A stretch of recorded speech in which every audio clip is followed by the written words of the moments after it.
This is 13 WMAZ Eyewitness News Morning. Well, there will be guests in classrooms across Bibb and Houston County and other counties this morning. We'll tell you why there's a focus on reading in just a few minutes. I like the hat, but you're not a cat, Jacob. Anyways, we'll remain breezy today, but nothing like what we saw yesterday. Could the breezy conditions stick around for a couple of days? I'll break down everything you need to know for the weekend coming up. Plus, a former medical examiner in Georgia is accused of exchanging opioids for sex. The federal charges he and 7 others are now facing. And these young men could be great role models. There are a lot of families with young kids, and there's even some retired people that their kids have grown and married and they have an extra room. Opening day just a few months out for the Macon Bacon, how the team's owner says you can help players find a place to stay. Those stories and a lot more. Eyewitness News Morning starts right now. Good morning, everyone. What a beautiful shot over downtown Macon this morning. It is 6:30 on this March 2nd. I'm Caitlin Heck. And I'm Carly Barnett. I'm still laughing about Jacob's little hat there. That was cute. First, let's send it over to Matt Daniel with a look at our forecast today. It was a good look for him. It was definitely a good look. Over to you, Caitlin and Carly.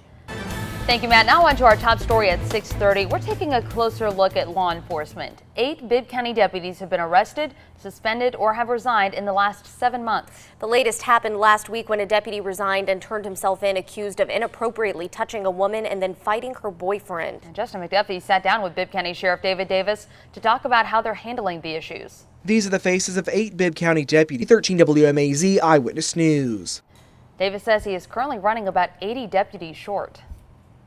Well, this morning starts Read Across America Day in elementary schools all across the country. Bibb and Houston County schools, along with others, are having some special guests read to students today. Well, we find our own Jacob Reynolds in a Bibb County school this morning. Jacob, loving that hat.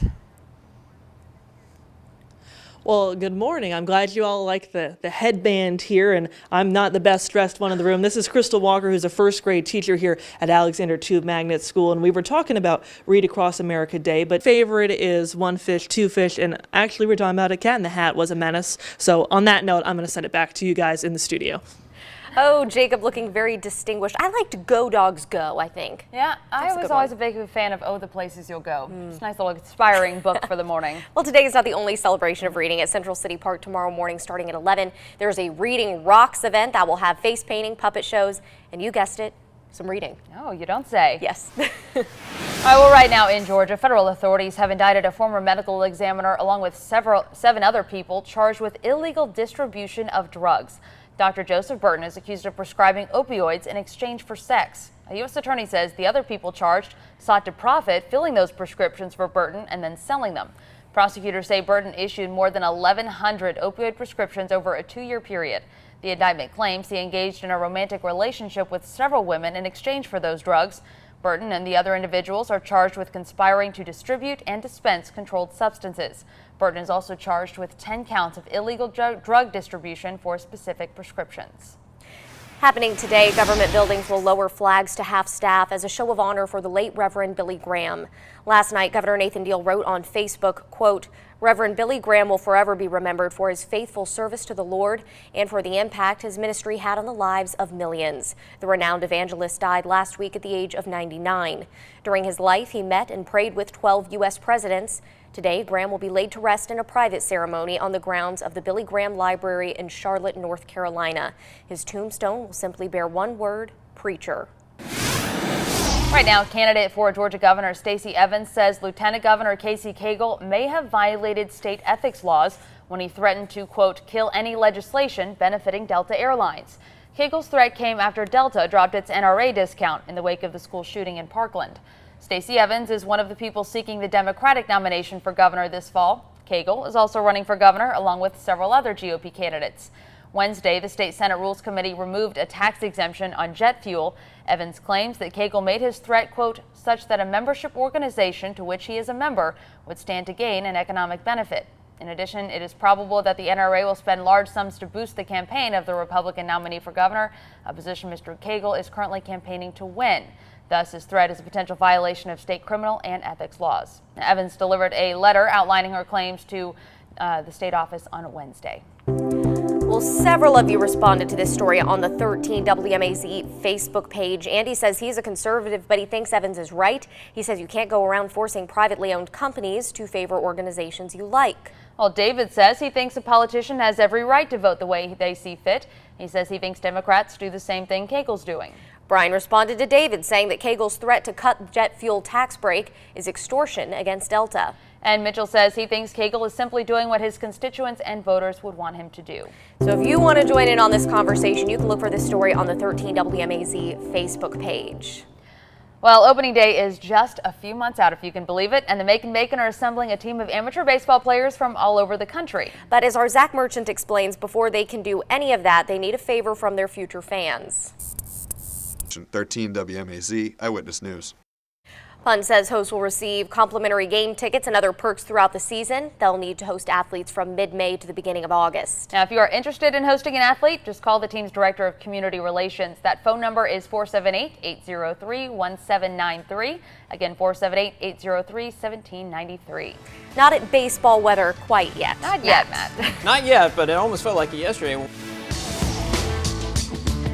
Welcome back. It is 6:43. We've been talking all morning, a little sniffly, eyes a little watery. This pollen is just coming for us in full force. It's only the second day of March, It is, too. and I really think it hit all three of us yesterday. I really noticed it. Yeah. I have our tissue box over to the side here. It's there. We're talking about high, once again, with tree pollen.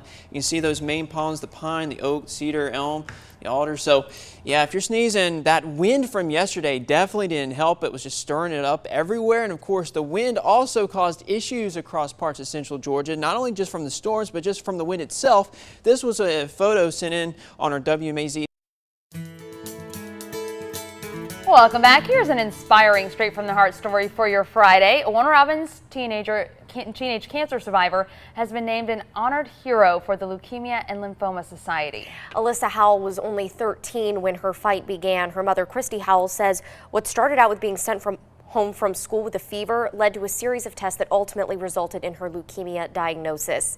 Alyssa spent months in the hospital, missing most of her 8th grade year, and had a series of complications with her treatments. Well, through all of this, she says she drew strength from her friends and knew she had to fight for all other children who lost their battles. Alyssa is currently in remission and a junior at Houston County High School. She plans to study nursing, specializing in oncology or pediatric ICU, in hopes of one day helping people just like her. Her mother says she's incredibly passionate about finding a cure for cancer, and she does a lot of work to give back. On her birthday, she requests money to buy items for other children and their parents. She doesn't ask for gifts. She's also spent countless nights speaking to parents of patients and numerous days at the hospital in Atlanta with children. Alyssa, we are so glad you can use what you've been through in turn to give to others and inspire hope for those who may be going through a rough time themselves. Absolutely. Such an incredible way to give back and use your own experiences. Yes. Now, if you know an incredible person like Alyssa, or if you just have a story that comes straight from the heart, let us know about it. Send us an email to eyewitnessnews@13wmaz.com, or you can send us a message on Facebook. We'll be back right after this. Stay with us. 6:55, one last look at our top stories. 8 Bibb County deputies have been arrested, suspended, or have resigned in the last 7 months. The latest happened last week. Bibb County Sheriff David Davis says he hopes the most recent arrest is a wake-up call for other deputies. The Lawrence County Sheriff says they are still looking for another suspect in a string of armed robberies. They arrested a Telfair County man this week, but the other man remains on the loose. And students from Wilkinson and Bleckley County and Dublin high schools are learning how to spot unhealthy relationships thanks to the group Women in Need of God's Shelter. The Lawrence County organization helps victims of domestic violence and promotes healthy relationships. And a beautiful start to the morning. Here's a live look of Perry at the Georgia National Fairgrounds and Agri Center. Sunrise almost at 7 a.m. now, so that is very nice. And you'll need the jacket as you're walking out the door. Temperature significantly cooler compared to where we were yesterday. A lot of us in the mid to upper 40s. Notice the wind out of the northwest is 7, and that will likely pick up this afternoon around 10 to 20 miles per hour. Could see gusts as high as 25. But the great news, plenty of sunshine as we go into the weekend. Staying sunny all the way through Monday, but notice the overnight lows a little chilly, so if you're concerned about your plants, maybe cover them up if you can. We will dip down into the mid to upper 30s. Next rain chance on Tuesday, and it continues to cool down as we go into Wednesday and even into Thursday. We could see highs Thursday only in the 50s. But at least we have lots of sunshine on the board. Yes. And on Sunday, Yes. Sunshine Believe it on or not. Sunday. Believe Man, that. It's been like a Yes. month and a half, it seems. Yeah. Well, thank you for joining us for Eyewitness News Morning. The news continues throughout the day on 13WMAZ.com and MAZ Mobile. CBS This Morning's next, and then we'll have more local news and weather in 25 minutes. Here's This Is Home, straight from the heart. Let's go. It's a big world, and now we're loving this town. It's our turn, so put your hands up. We on the big screen, and everybody's here living out our dreams. Dreams, whoa, yeah. How cold is it going to get as we go into the overnight hours? We'll talk about that in your weekend forecast later in the show. Over to you, Caitlin and Carly. Thank you, Matt. On to our top story at 6. Kids all across the country, including here in Central Georgia, will focus on reading this morning as part of Read Across America Day. Well, today is also Dr. Seuss's birthday, so what better day to celebrate than picking up a good book and reading to a classroom? And that is where we find Jacob Reynolds, who was on the floor at Alexander Magnet School in Macon, and he is channeling his Dr. Seuss. Good morning, Yes. Jacob. Good morning, ladies. I hope you had your green eggs and ham. Back to you guys in the studio. And back in first grade, I'm Jacob Reynolds for 13 WMAZ. Thank you, Jacob. He could report in a box. He could report with a fox. Today isn't the only celebration of reading, of course. At Central City Park tomorrow, starting at 11 a.m., there is a Reading Rocks event that will have face painting, puppet shows, and, of course, some reading. There you go. I like it. Well, right now, hundreds of students all across Central Georgia are also taking a pledge to promote healthy relationships. They're taking that pledge at the invitation of the group Women in Need of God's Shelter. It's an organization in Lawrence County that helps victims of domestic violence.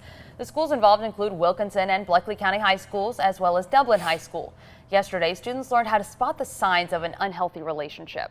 Small, or it could be big, it could escalate, and some people end up losing their own lives to stuff like that, or getting hurt.